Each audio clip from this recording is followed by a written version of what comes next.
So right now we're just answering the question, what is environmental ethics, which is basically the first part of the syllabus. So the rest of the syllabus I will have as a screencast to get into finer detail.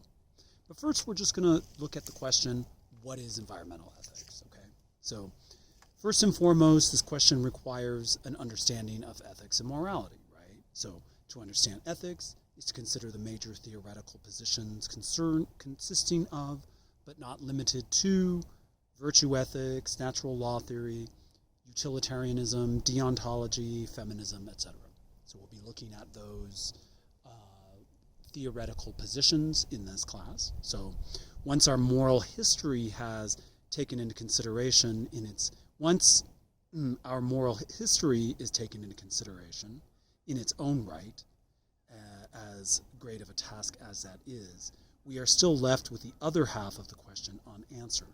What about our environment?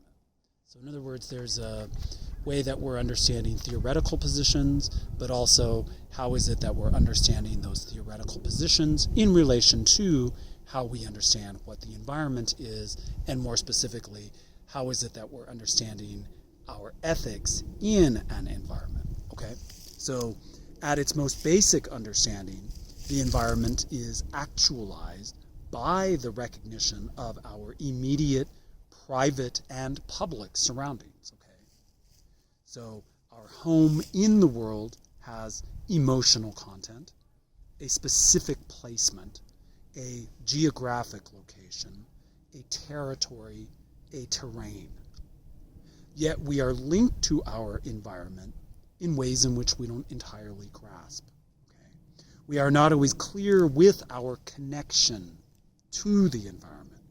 We are not always clear with our ethical relations to ourselves, other people, plants, and animals. As with our ethical and moral relations with other people, to know our environment is also to get acquainted with our ethical and moral relationship to it. Okay? So, in other words, knowing our environment also involves how we ethically understand our environment. So, we have learned that the Earth's most recent geologic period is known as the Anthropocene. Generally put, the planet's climate and its geological environment are now dominated by human activity. If ethics teaches us that our relationships, peaceful and problematic, with other people are of the utmost importance, then our interactions and problems with our environment must partly stem from our understanding and misunderstanding of nature itself. Okay, so that will be a fundamental question that we look at throughout the course of the semester is, what is nature? And then likewise, going back a little bit into the reading here, how is it that we're understanding our relationship to nature? And then likewise, how is it that we're understanding our relationships with people, the environment, animals, non-sentient beings, also as a consideration. Okay?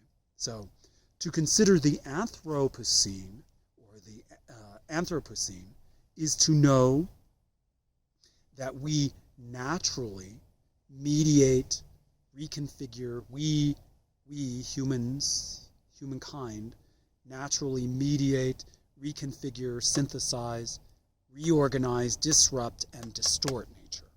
Okay? It is in this active and passive mediation that needs to be examined and considered critically and ethically. So, to know what nature is to also know what is artificial, what nature is not. If every point of human history has an interaction of people, every point of human history must have an interaction of our environment as a fundamental aspect of knowing the world politically, economically, rationally, spiritually, morally, and emotionally. Okay, because our ethical understanding of things also involves our emotional, our affective understanding of things, and more specifically, our conscientious understanding of things, our way of understanding things with conscientious reasoning. Okay, so this takes us back to the main question. To answer what environmental ethics is to answer what exactly does our mediating interaction and passive involvement with the environment consist of, now and looking into the future. So in other words, there's this way that we're understanding our environment, but we also need to understand our relationship to it. We also need to understand the way in which we understand that relationship rationally, and we also need to understand what nature is as well, and likewise how we understand ourselves in nature, okay? And also how we are contrasted with nature, if that's possible. So those are all elements that we'll consider in this class, and we'll take it from there. Meanwhile, I'll probably have a screencast covering the rest of the syllabus that will accompany this video, okay? So I think that's a good start, and we'll take it from there. Thanks.